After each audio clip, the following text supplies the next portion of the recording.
So the FTX hacker re-emerges, and this time he or she is dumping Ethereum onto the market. We have just seen millions and millions of ETH tokens released on the market as this hacker starts to transfer across from Ethereum to REN BTC. There is so much more to this story, which we're going to break down in this video. Make sure you hit up the subscribe button. Do not forget to check out the links in the description. The World Cup kicks off today, and Bybit have started their fantasy football meets crypto little campaign / competition. So definitely check that out. You can win up to $500,000 US worth of prizes. We have some more serious business right now, and that is that the FTX exploiter converts millions in Ether to Alameda linked REN Bitcoin tokens, and that's the bit which gets really interesting. Remember, we covered this off last week. A lot of people were saying, oh, you're spreading FUD.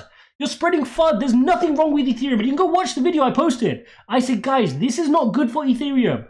This hacker, and there's a reason I'm using inverted commas here on hacker. This supposed hacker was the biggest whale, one of the biggest whales of ETH, right? The 36th largest holder of Ethereum with bad intentions. And you can see here, they're trying to figure out a way of getting this money out. They've switched across to REN BTC, which is a wrapped version of Bitcoin, which a lot of hackers try to use because there's a lot of easy ways out to bridge out and launder money, okay? So we have seen that historically here on the REN, using REN bridges, 540 million already historically has been laundered through REN bridges. So this is an important platform for this hacker to use to get this money out. Now, why am I using these inverted commas, right? Well, I want to spend some time on this because a lot of people are saying, oh no, there is no hacker, or there is a hacker. What is going on? Well, let's take the first approach. Some people are saying that based on this Reuters article, Bahamas regulator confirms FTX asset seizure. So we covered this off yesterday, and we said that the Bahamas officially said that they have moved assets to a safe wallet. Now, I do not think that is linked to the 600 million that we're talking about. I believe they've moved the rest of the assets, but remember when the initial hack happened, there was a back door which led about $600 million worth, okay, of crypto out of the system. That was when the initial hack happened. Remember, they said delete all your apps, make sure you're not on it. We had the official Telegram message as well. That 600 million was a backdoor, and a lot of people are saying that Sam Bankman-Fried had a built-in backdoor which people knew. Now, a new piece of evidence has now surfaced which links this a lot better, right? Why would he or she use REN? Well, let's take a look, right? If you take a look at this, going back to here, which is February 2021, okay? Well over a year and a half ago, Sam Bankman-Fried's Alameda Research has established ties with REN Virtual Machine to bring more DeFi assets. So they're basically joining Alameda. So there is no coincidence here that a REN bridge was used when, one, it's built for laundering money. A lot of people are able to get money out successfully. It's one of the few ways that is actually working to bridge across from REN.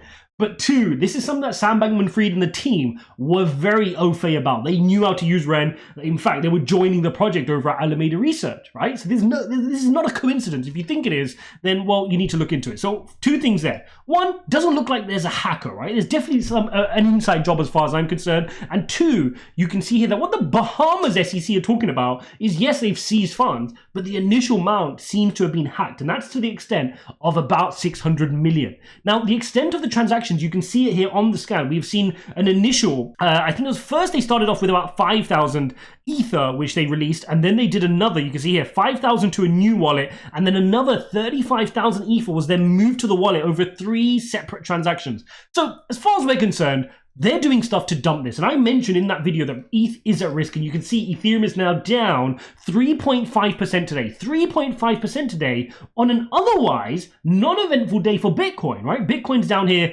0.7%. So it's holding up okay relatively, but the main damage today is being done to Ethereum. Again, you've got your 36th largest whale looking to offload. So it's not just the extent of what they've offloaded so far, because 40,000 ETH is roughly 45 million, depending on when they sold. But they've got 600 million, right? What are they going to do with that? Is that all going to get dumped through Ether onto REN BTC, and what could that cause for the market and Ethereum. So you can see here Ethereum on the 4-hourly chart. If I bring out the EMA ribbon, you can see now we are getting rejected heavily by EMA ribbon as we dump. Can we head back to these lows? Will it head back to that just under 1100 mark, the 1050 mark? That'd be a nice dip opportunity for me personally to be adding to my Ethereum bags. Of course, please do your own research. You can see Bitcoin struggling today, also getting rejected by its 4-hourly EMA ribbon. And again, I mentioned in my video yesterday, please take a moment to go watch that, why, despite all the different crypto cohorts accumulating, there's still a risk of more downsides. You've got to be very aware of this. There are still these contagion threats, like you're seeing every day. You're waking up to what you think could be an uneventful day, and then you find out that the FTX hacker is back on the move, right? Or you find out there's a new piece of contagion. So you've got to be very, very careful in this otherwise tricky market. You can see that extreme fear continues to be the modus operandi right now. People are very, very fearful in the market, even though for us, this level seems quite normal now, because we've seen this fear and greed index all the way down to 8, and you build the muscle of kind of dealing with these kind of crises. We're still in extreme fear. When you look at it, you're accumulating, if you are accumulating, in a market full of extreme fear, which historically has been a good thing to do. Now, if you look at the Fed rate monitor tool, again, you can see that 75% holding strong. Expect 50 basis points at the next meeting. So we're going to continue to monitor this to see how this plays out. But the main story we need to be looking at is this dollar index, and that is what I covered off yesterday. If this dollar index shows some strength, which you can see it doing right now, look at that, guys. No coincidence that after my video yesterday, you have seen a nice strong run into the EMA ribbon here on the 4-hourly chart. Now, two things can happen here, okay? What you can see, which would be the bullish scenario for us, is I want to see these people step up and push us down from our 4-hourly EMA ribbon. If we can, we've averted the relief rally on Dixie. But if we can't, let's switch up to the daily view and you'll see exactly what I'm proposing. And that could be that the dollar index decides to follow my yellow line here and have a couple of positive days, maybe a positive week here, running up into the daily EMA ribbon at these kinds of levels, right? Between 109, coming up to 109.8 in this range where my cursor is, before then hopefully getting rejected from the EMA ribbon. So be careful. Whilst this is on its relief rally leg, crypto can expect some more downside. But if we can, once we get into the EMA ribbon, reject it back down and create a new lower low, that is going to be good for us. And then hopefully the FTX fund would have settled down and Bitcoin this time can take advantage from Dixie moving to the downside. Because remember, normally if dollar index is doing this to the downside, we're able to benefit from that, right? Bitcoin would be inversely correlated and rally.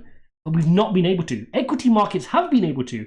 We've been unable to due to various things going on. Contagion, fears around BlockFi, Nexo, which exchange is going to be next, what's the hacker doing, where's Sam Bankman-Fried, what are the Bahamas SEC doing? All of this stuff is weighing down on crypto and meaning that we cannot rally, right? So you can imagine if dollar index decides to go up as well, that would be a double whammy for crypto, and we could see some more downside and some more pain in the market. And that's what I'm personally preparing for. I've got my limit order set back at those 15,500 levels. If we fall lower than that on Bitcoin, I'd love to scoop up some more, but there's no guarantee, right? Anybody who tells you there is a guarantee Bitcoin's heading to 10,000, ludicrous, right? One thing we do know is that people are accumulating, and we saw a clear line where we saw that people switched across from distributing to actually accumulating, and the catalyst for that was the FTX collapse. And if you want to see how I analyze the on-chain metrics, make sure you go watch the video which I'm going to link up here. Don't forget to subscribe, check out the links in the description to Bybit and the World Cup campaign, and I'll see you in the next one.